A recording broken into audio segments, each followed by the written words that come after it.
بسم اللہ الرحمن الرحیم۔ ابتدا ہے رب جلیل کے نام سے جو بہت مہربان اور نہایت رحم کرنے والا ہے۔ السلام علیکم۔ چینل میں آپ کو خوش آمدید کہتی ہوں۔ چینل کا مقصد آپ کو میں بہت مرتبہ بتا چکی ہوں کہ آپ کو اسلامی معلومات سے آگاہی دینا اور اس کے ساتھ ساتھ سلیبس کا کچھ حصہ کور کروانا۔ سلیبس کے حوالے سے ہم نے مختلف کلاسز کا سلیبس شروع کر رکھا ہے۔ 9th کلاس کا جو سلیبس ہم نے شروع کر رکھا ہے اس میں ہم سورہ انفال پڑھ رہے ہیں اور سورہ انفال کے ہم نے 7 رکوع مکمل کر لیے ہیں۔ آج ہم اس کا 8واں رکوع شروع کریں گے۔ 8واں رکوع مشتمل ہے آیات 59 سے لے کے 64 تک۔ اس میں بھی ہم پہلے آیات کا متن دیکھیں گے، پھر اس کے الفاظ معنی اور اس کے بعد با محاورہ ترجمہ۔ اس کے بعد ہم آیات کی وضاحت کریں گے اور آخر میں مشقی سوالات حل کریں گے۔ آیت نمبر 59۔ وَلَا يَحْسَبَنَّ الَّذِينَ كَفَرُوا سَبَقُوا إِنَّهُمْ لَا يُعْجِزُونَ۔ الفاظ معنی بلا اور نہیں، یا سبنہ گمان کریں، الذین کفروا کافر لوگ، سبقوا کہ وہ آگے نکلے ہیں، انہم بے شک وہ، لا یوجزون ہمیں عاجز نہیں کر سکتے۔ با محاورہ ترجمہ۔ اور کافر یہ خیال نہ کریں کہ وہ بھاگ نکلے ہیں، وہ اپنی چالوں سے ہم کو ہرگز عاجز نہیں کر سکتے۔ اس آیت مبارکہ میں اللہ تعالیٰ نے کفار کو ایک طرح سے تنبیہ کی ہے کہ وہ کسی بھی طرح سے اللہ تعالیٰ کو عاجز نہیں کر سکتے، ہرا نہیں سکتے۔ اصل میں بات یہ ہے کہ یہ آیت جب نازل ہوئی اس وقت مسلمان ایک ایسی کیفیت میں تھے یا ایک ایسی حالت میں تھے جس کی وجہ سے کفار یہ سمجھنے لگے کہ وہ مسلمانوں کو ہرا دیں گے۔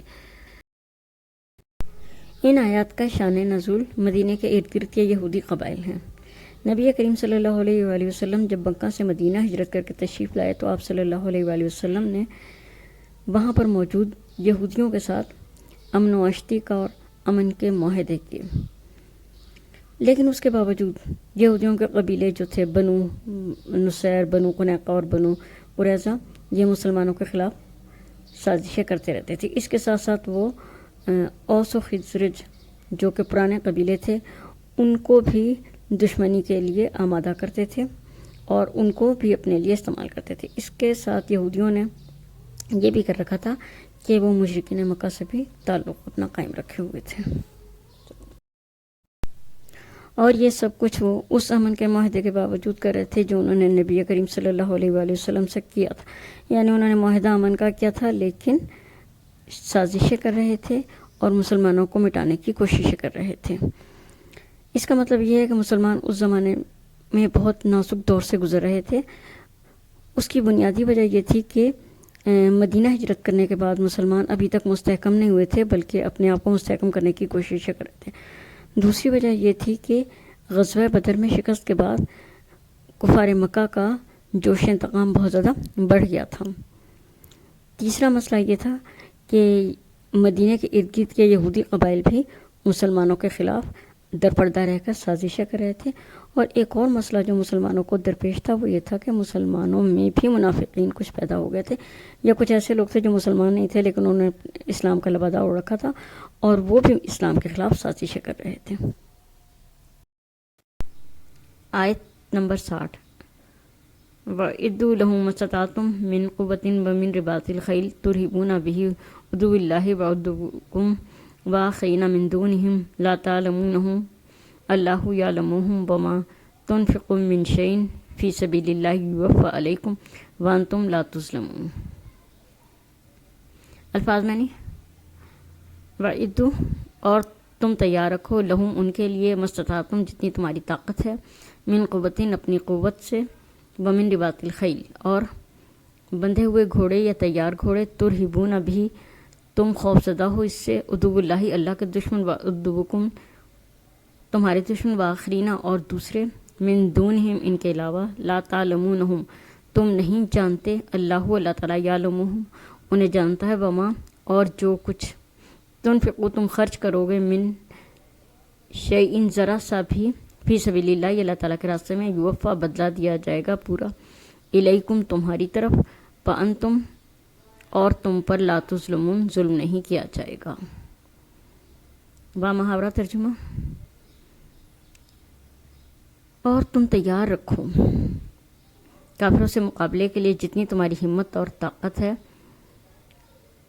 اور بندھے ہوئے گھوڑے تیار رکھو تاکہ تم اپنی جنگی تیاریوں سے اللہ کے دشمنوں اور اپنے دشمنوں اور ان کے علاوہ دوسرے لوگوں کو خوفزدہ کر دو، جن لوگوں کو تم نہیں جانتے مگر اللہ ایسے خفیہ دشمنوں کو جانتا ہے، اور جو چیز بھی تم اللہ کی راہ میں خرچ کرو گے اس کا پورا پورا بدلہ دیا جائے گا اور تم پر ذرا بھی ظلم نہیں کیا جائے گا۔ اس آیت مبارکہ میں مسلمانوں کو آداب جہاد سکھائے جا رہے ہیں، یا دوسرے لفظوں میں ہم کہہ سکتے ہیں کہ امت اسلام کو عسکری تقاضوں کے مطابق کچھ ہدایات اور اصول بتائے جا رہے ہیں۔ اس آیت کی روح سے یہ بات سمجھائی جا رہی ہے کہ اپنا دفاع کرنا ہر قوم اور ہر ملک کا اپنا حق ہے، اور یہاں پر مسلمانوں کو بھی یہی فرمایا جا رہا ہے کہ اپنے دفاع کے لیے تم اپنی جنگی تیاریاں بھرپور رکھو، اور اپنے پاس اسلحہ یا جو بھی جنگی ساز و سامان کی ضرورت ہے، سامان حرب، اس کو اپنے پاس تیار رکھو۔ اس زمانے میں چونکہ لڑائیاں گھوڑوں پر بیٹھ کے لڑی جاتی تھیں، اس لیے اللہ تعالیٰ نے رباط الخیل کا لفظ استعمال کیا، لیکن یہاں مراد یہ ہے کہ جو بھی اسلحہ جنگ میں ضرورت ہو اس کو تم اپنے طور پہ تیار رکھو، اور اپنے سپاہیوں کی ایسی تربیت کرو کہ جب میدان جنگ میں وہ جائیں تو دشمن سے اچھی طرح سے لڑ سکیں۔ دوسری بات جو اس آیت میں فرمائی جا رہی ہے وہ یہ ہے کہ اگر تم جہاد کی تیاری کے لیے اللہ تعالیٰ کے راستے میں مال خرچ کرو گے تو اللہ تعالیٰ تم اس کا پورا پورا بدلہ دے گا۔ یعنی یہاں پر یہ بتایا جا رہا ہے کہ جو لوگ میدان جنگ میں جا کے جنگ کرنے کی استطاعت رکھتے ہیں وہ تو اپنی جان سے جہاد کریں گے، لیکن جو اس چیز کی استطاعت نہیں رکھتے تو وہ بھی جہاد میں اس طرح حصہ لے سکتے ہیں کہ جہاد کی تیاری کے لیے مال دیں، اور اگر وہ اپنا مال جہاد کی تیاری میں دیں گے تو اللہ تعالیٰ ان کو بھی مجاہدین کی طرح ثواب دے گا اور ان کا یہ عمل ضائع نہیں ہوگا۔ اس آیت سے یہ بات واضح ہوتی ہے کہ امن و امان برقرار رکھنے کے لیے اپنے آپ کو طاقتور بنانا ضروری ہے۔ دوسری بات یہ ہے کہ اللہ تعالیٰ پہ توکل کرنا بہت اچھی بات ہے، لیکن اللہ تعالیٰ پہ توکل کرنے کے ساتھ ساتھ جو مادی وسائل ہیں ان کو بھی فراموش نہیں کرنا چاہیے، اور جہاد کے لیے صرف اللہ پہ توکل نہیں کرنا چاہیے بلکہ میدان جنگ میں جانے کی تیاری بھی کرنی چاہیے۔ آیت نمبر 61، وَإِن جَنَحُوا لِلسَّلْمِ فَاجْنَحْ لَهَا وَتَوَكَّلْ عَلَى اللَّهِ إِنَّهُ هُوَ السَّمِيعُ الْعَلِيمُ۔ الفاظ معنی، وَإِن اور اگر، جَنَحُوا وہ مائل ہو جائیں، لِلسَّلْمِ صلح کی طرف، فَاجْنَحْ تو آپ بھی مائل ہو جائیے، لہا اس کی طرف یعنی صلح کی طرف، وتوکل اور بھروسہ کیجیے، علی اللہ اللہ تعالیٰ پر، انہو بے شک وہ، ہوا السمیع سننے والا، علیم جاننے والا ہے۔ بامحاورہ ترجمہ، اور اگر وہ صلح کی طرف مائل ہو جائیں تو آپ بھی صلح پر مائل ہو جائیں اور اللہ تعالیٰ پر توکل کیجیے، بے شک وہی سب کچھ جاننے والا اور سننے والا ہے۔ اس آیت مبارکہ میں فرمایا جا رہا ہے کہ امن و امان بہترین چیز ہے اور جنگ کبھی بھی ایک اچھی چیز نہیں ہو سکتی، اس لیے اگر دشمن صلح کا ہاتھ بڑھائے تو آپ بھی اس کے ہاتھ کو تھام دیجیے، اور اگر وہ کوئی امن کا معاہدہ کرنا چاہے تو اس معاہدے میں اس کا ساتھ دیجیے، لیکن یہ صرف اس صورت میں کہ جب دشمن کی ریشہ دوانیاں اور اس کی مکاریاں ظاہر نہ ہوں۔ یعنی اگر مسلمانوں کو نہیں پتہ کہ دشمن جو معاہدہ کر رہا ہے اس کے پیچھے اس کی کیا نیت ہے، تو انہیں اللہ پر توکل کر کے دشمن کے ساتھ صلح کر لینی چاہیے، اس خیال سے کہ دشمن اس صلح کے پیچھے کوئی چال چل رہا ہوگا، صلح سے ہاتھ نہیں کھینچنا چاہیے، اور خاص طور سے اللہ تعالیٰ نے فرمایا کہ وتوکل علی اللہ، اللہ تعالیٰ پر بھروسہ کیجیے کیونکہ وہی سننے والا اور جاننے والا ہے، وہ آپ کی مدد ضرور کرے گا اگر کہ دشمن نے آپ کے ساتھ کوئی چال چلی۔ اس لیے صلح سے اس لیے ہاتھ نہیں کھینچنا چاہیے کہ دشمن اس صلح کے بدلے میں کوئی چال نہ چل رہا ہو۔ ہاں لیکن اگر دشمن کی سازش یا اس کی ریشہ دوانیاں ظاہر ہو جائیں تو ایسی صورت میں اسلام نے یہ حکم دیا ہے کہ دشمن سے جنگ کی جائے، یا پھر اسے مجبور کیا جائے کہ وہ جزیہ دے کر امن کا معاہدہ کر لے۔ آیت نمبر 62 وَإِن يُرِيدُوا أَن يَخْدَعُوكَ فَإِنَّ حَسْبُكَ اللَّهُ هُوَ الَّذِي أَيَّدَكَ بِنَصْرِهِ وَبِالْمُؤْمِنِينَ۔ الفاظ معنی، وَإِن اور اگر یریدو وہ چاہیں ان یخدعوکا کہ آپ کو دھوکہ دیں، فَإِنَّ حَسْبُكَ اللَّهُ تو بے شک اللہ آپ کو کافی ہے، هُوَ الَّذِي وہی تو ہے، أَيَّدَكَ جس نے آپ کی مدد کی یا آپ کے ہاتھ مضبوط کیے، بِنَصْرِهِ اپنی مدد سے، وَبِالْمُؤْمِنِينَ اور مسلمانوں سے۔ بامحاورہ ترجمہ، اور اگر وہ کفار آپ کو دھوکہ دینے کی کوشش کریں تو آپ کے لیے اللہ تعالیٰ کافی ہے، وہی ہے اللہ جس نے اپنی مدد کے ذریعے اور مومنوں کی جماعت کے ذریعے آپ کو تقویت دی۔ اس آیت مبارکہ میں یہ بات بیان فرمائی جا رہی ہے کہ اگر کافر صلح کے نام پر آپ کو دھوکہ دینا چاہتے ہیں تو تب بھی خوفزدہ ہونے کی ضرورت نہیں، کیونکہ اللہ تعالیٰ آپ کے ساتھ ہے۔ اللہ تعالیٰ نے اپنی مدد کے ذریعے سے اور مومنین کی جماعت کے ذریعے سے آپ صلی اللہ علیہ وآلہ وسلم کو تقویت دی، آپ کے ہاتھ مضبوط کیے، اور جیسے پہلے اللہ تعالیٰ نے آپ کی مدد کی، اس طرح آئندہ بھی اللہ تعالیٰ آپ کی مدد کرے گا۔ اگر کفار آپ کو دھوکہ دینا چاہتے ہیں تو وہ کامیاب نہیں ہوں گے۔ آیت نمبر 63 وَأَلَّفَ بَيْنَ قُلُوبِهِمْ لَوْ أَنفَقْتَ مَا فِي الْأَرْضِ جَمِيعًا مَا أَلَّفْتَ بَيْنَ قُلُوبِهِمْ وَلَكِنَّ اللَّهَ أَلَّفَ بَيْنَهُمْ إِنَّهُ عَزِيزٌ حَكِيمٌ۔ الفاظ معنی، وَأَلَّفَ اور الفت پیدا کر دی، بینہ درمیان، قلوبہم دلوں کے، لو انفقتا اور اگر آپ خرچ کرتے، ماں جو فی الارضی ہے زمین میں، جمین سارے کا سارا، ما نا الفتا محبت پیدا کر سکتے، بینہ درمیان، قلوبہم ان کے دلوں میں، ولیکن اور لیکن، اللہ تعالیٰ نے الفا الفت پیدا کر دی، بینہم ان کے درمیان، انہو بے شک وہ، عزیز زبردست، حکیم حکمت والا ہے۔ بامحاورہ ترجمہ، اور اللہ تعالیٰ نے ان کے دلوں کے درمیان محبت پیدا کر دی، اور اگر آپ خرچ کرتے جو کچھ زمین میں ہے سارے کا سارا، تو پھر بھی ان کے دلوں کے درمیان آپ محبت پیدا نہ کر سکتے، لیکن اللہ تعالیٰ نے ان کے دلوں کے درمیان محبت پیدا کر دی، بے شک وہ اللہ تعالیٰ زبردست اور حکمت والا ہے۔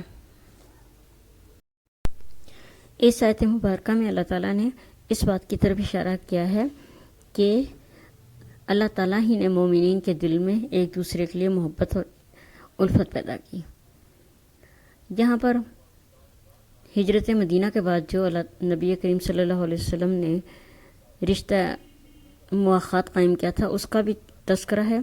کہ اس رشتے کی وجہ سے ان کے دلوں میں آپس میں محبت پیدا ہوئی، لیکن اس رشتے سے پہلے اللہ تعالیٰ نے ان کے دلوں کو ایمان کی روشنی سے منور کیا، یعنی یہ اللہ تعالیٰ کا فضل تھا کہ اس نے مومنین کے دل میں ایمان کی روشنی ڈالی، اور پھر اسی ایمان کی وجہ سے وہ ایک دوسرے کے قریب ہوئے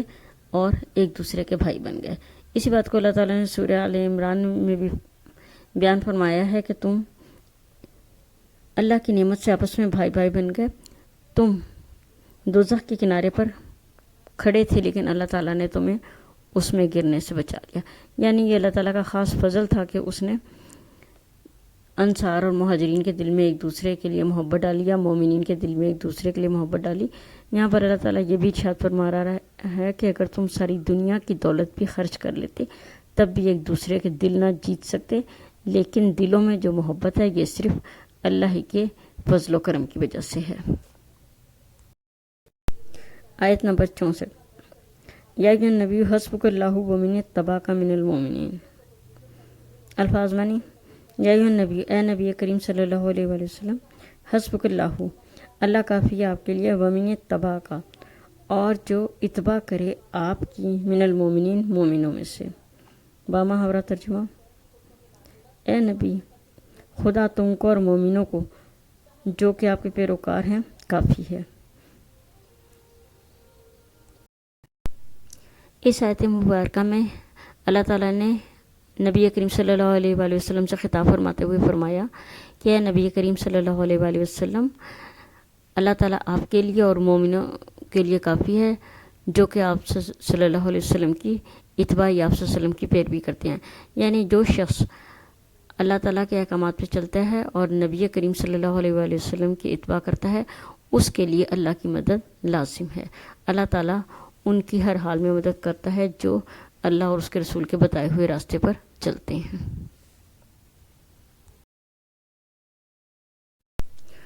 رکو نمبر 8 مکمل ہو گیا، اور امید ہے کہ آپ کو یہ کسی حد تک سمجھ آ گیا ہوگا. اس کے الفاظ معنی، اس کا ترجمہ اور خاص طور سے اس کی وضاحت آپ کو ذہن نشین ہو گئی ہوگی. اب ہم اس کے مشقی سوالات حل کریں گے.